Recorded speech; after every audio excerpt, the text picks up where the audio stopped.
Welcome to Baba academy online education digital class. હું ગૌરવ મકવાણા બાબા એકેડમીના online digital platform ઉપર આપ સર્વે વિદ્યાર્થી મિત્રોનું હાર્દિક સ્વાગત કરું છું. તો આપણે ભણી રહ્યા છીએ ધોરણ 10, વિષય છે સામાજિક વિજ્ઞાન, જેમાં પ્રકરણ નંબર 1 ચાલે છે ભારતનો વારસો. બરાબર, જેની અંદર છેલ્લે પ્રાકૃતિક વારસો, સાંસ્કૃતિક વારસો બંને જોઈ લીધા. ભારતનો સાંસ્કૃતિક વારસો, બરાબર, અહીંયા સુધી આપણે લાસ્ટ ભણેલા હતા. હવે આવે છે ગુજરાતનો સાંસ્કૃતિક વારસો. બરાબર, મેં પછી એટલું ટોપિક કીધી દીધો હતો કે હવે ગુજરાતનો વારસો આપણે નવે ભણીશું નવા લેક્ચરમાં. બરાબર, તો છે ગુજરાતનો સાંસ્કૃતિક વારસો. ગુજરાતનો સાંસ્કૃતિક વારસો. તો ગુજરાતની અંદર સાંસ્કૃતિક વારસામાં શું શું રહેલું છે? બરાબર, મતલબ કે કઈ કઈ જગ્યાએથી વર્ષો જૂના અવશેષો મળી આવેલા છે? તો સાંસ્કૃતિક, પ્રાકૃતિક અને પુરાતત્વીય મહત્વ ધરાવતા સ્થળોમાં લોથલ, જે ક્યાં આવ્યું છે? ધોળકા તાલુકામાં. રંગપુર, જે લીંબડી તાલુકામાં, લીંબડી તાલુકો, સુરેન્દ્રનગર જિલ્લો. બરાબર, લીંબડી તાલુકો, સુરેન્દ્રનગર જિલ્લો. ધોળાવીરા, કચ્છ જિલ્લામાં આવ્યું. રોજડી અથવા શ્રીનાથગઢ, રોજડી કહી શકાય અથવા શ્રીનાથગઢ, જે રાજકોટ જિલ્લામાં આવેલું છે. બરાબર, આ બધા જે તે સમયના મુખ્ય નગરો હતા. બરાબર, હડપ્પીય સભ્યતાના.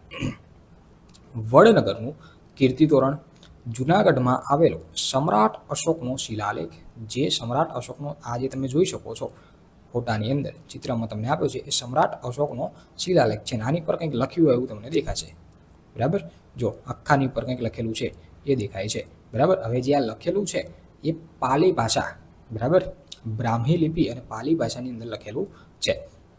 મોઢેરાનું સૂર્ય મંદિર, ચાંપાનેરનો દરવાજો, સિદ્ધપુરનો રુદ્ર મહાલય, વિરમગામનું મુનસર તળાવ. બરાબર, પછી અમદાવાદમાં જામા મસ્જિદ, ઝુલતા મિનારા, સીદી સૈયદની જાળી, હઠીસિંગના દેહરા, પાટણનું સહસ્ત્રલિંગ તળાવ, વડોદરાનો રાજમહેલ, જૂનાગઢનો મક્તબખાનનો મકબરો, નવસારીની પારસીની અગિયારી વગેરે ઐતિહાસિક મહત્વ ધરાવતા જોવાલાયક સ્થળો છે. ગુજરાતની અંદર આ જેટલા કંઈ નામ આવ્યા એ બધા મહત્વ ધરાવતા ઐતિહાસિક સ્થળો, બરાબર, એટલે કે જૂના ઐતિહાસિક સ્થળો રહેલા છે. ધાર્મિક મહત્વ ધરાવતા સ્થળોમાં દ્વારકાધીશનું મંદિર અને જગદગુરુ શંકરાચાર્યની શારદા પીઠ આવેલી છે. 12 જ્યોતિર્લિંગ પૈકીનું એક છે સોમનાથ. બરાબર, ઉત્તર ગુજરાતમાં આવેલું અંબાજીનું મંદિર, જે બનાસકાંઠા જિલ્લામાં આવેલું છે.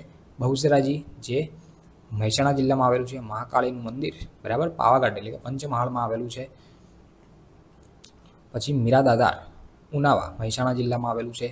જૈન તીર્થ પાલીતાણા એટલે કે ભાવનગર જિલ્લામાં આવેલું છે. રણછોડરાયનું મંદિર, ડાકોર, ખેડા જિલ્લામાં આવેલું છે.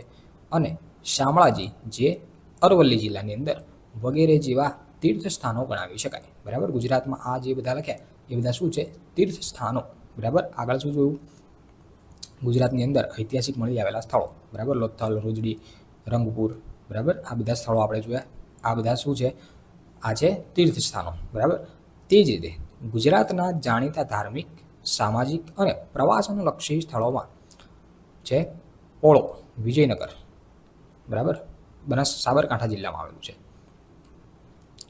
પોળો ને પોલો ફોરેસ્ટ, બહુ યાદ નથી મને પોળો શું છે. ચલો, કંઈ વાંધો નહીં. પતંગોત્સવ અને કાંકરિયા કાર્નિવલ ક્યાં આવ્યું છે? અમદાવાદની અંદર. તાનારીરી મહોત્સવ વડનગરમાં આવેલું છે. ઉત્તરાર્ધ નૃત્ય મહોત્સવ મોઢેરાની અંદર આવેલું છે. રણોત્સવ કચ્છ વગેરે શહેરમાં આવેલા છે. બરાબર, આ બધો સમાવેશ થાય જોવાલાયક સ્થળોની અંદર. બરાબર, એ જ રીતે ગુજરાતની અંદર બીજું શું આવ્યું છે?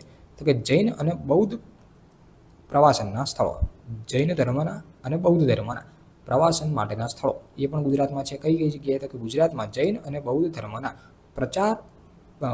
પ્રસાર માટે થયેલો, જેના આધારે સ્વરૂપે ગુજરાતમાં વડનગર, તારંગા, ખંભાલીડા, પછી છે જૂનાગઢ, શામળાજી, કોટેશ્વર, તળાજા, ઢાંક, ઝઘડિયા વગેરે સ્થળોએ બૌદ્ધ અને જૈન ગુફાઓ જોવા મળે છે. બરાબર, આ બધી જગ્યાએ બૌદ્ધ અને જૈન ગુફાઓ આવેલી છે.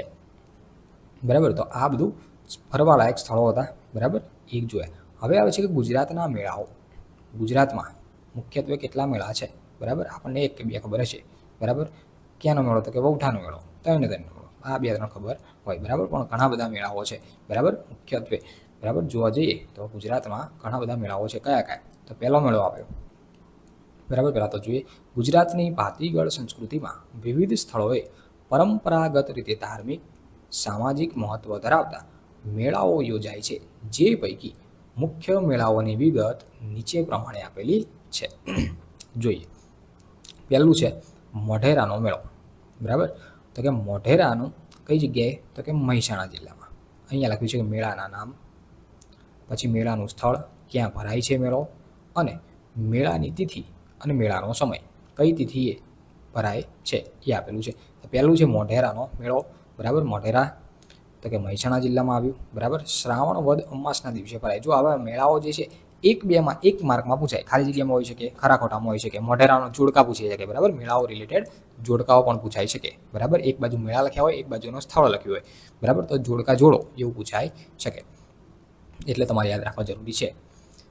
બહુચરાજીનો મેળો ક્યાં આવે? તો કે બહુચરાજી મહેસાણામાં આવે, બરાબર.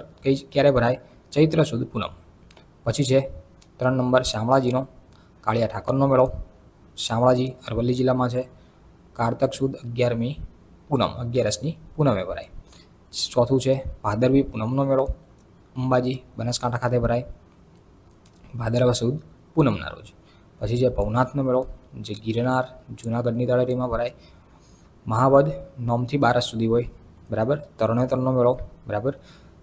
ક્યારે ભરાય? તો કે તરણેતર સુરેન્દ્રનગર જિલ્લામાં આવેલું છે, અને ભાદરવા સુદ 4થી 6 સુધી ભરાય. ચાલો આગળ, બરાબર. આ મોટામાં મોટો મેળો કહી શકાય. ભડિયાદનો મેળો, ભડિયાદનો નહીં, આ તરણેતરનો, બરાબર. તરણેતરનો જે મેળો છે એ મોટો મેળો કહી શકાય. બહુઠાનો મેળો મોટો કહી શકાય. ભડિયાદનો મેળો, ભડિયાદ અમદાવાદ જિલ્લામાં આવેલું છે. રજબ માસની તારીખ 9, 10 અને 11, બરાબર. 11, 12 એ છે એ ખબર નથી મને, બરાબર. ચાલો એ વખતે ભરાય. પછી છે નકળંગનો મેળો, કોળિયાક ભાવનગરની અંદર આવેલું છે, બરાબર. ભાદરવા વદ અમાસના દિવસે ભરાય. માધવપુરનો મેળો, માધવપુર પોરબંદર ખાતે આવેલું છે, બરાબર. ત્યાં ચૈત્ર સુદ 9થી 13 સુધીમાં ભરાય.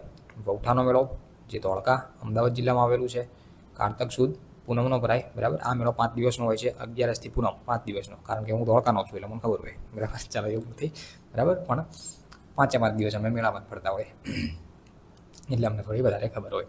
ચાલો પછી મીરાદાતારનો મેળો, બરાબર. તો કે ઉનાવા મહેસાણા જિલ્લામાં આવેલું છે, જે રજબ માસની 16થી 22 સુધી તારીખો આપેલી છે, બરાબર. 16થી 22 સુધી. પછી ડાંગ દરબારનો મેળો, આવા ડાંગ ખાતે ભરાય. ફાગણ સુદ પૂનમના રોજ.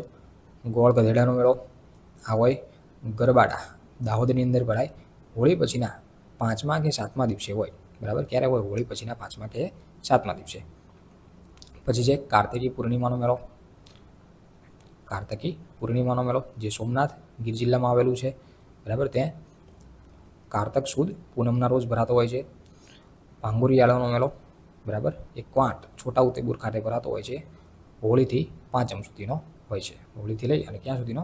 5મ સુધીનો મેળો હોય છે, બરાબર. તો આ બધા આપણે શું જોયા? ગુજરાતમાં કેટલા મેળાઓ આવેલા છે આ તમને ખાલી જગ્યામાં પૂછાય. બહુચરાજીનો મેળો ખાલી જગ્યામાં ભરાય છે મહેસાણા કાં તો બહુચરાજી ખાતે, એની તિથિ પૂછાઈ શકે, અથવા તો આ તમને જોડકા સ્વરૂપે પૂછાઈ શકે છે, બરાબર. તો તમારે એ રીતે યાદ રાખવાનું રહેશે, બરાબર. તો આ લેક્ચર અહીંયા રાખીએ છીએ. અહીંયા લેક્ચર પૂરો થાય. સો થેન્ક્સ ફોર અટેન્ડિંગ.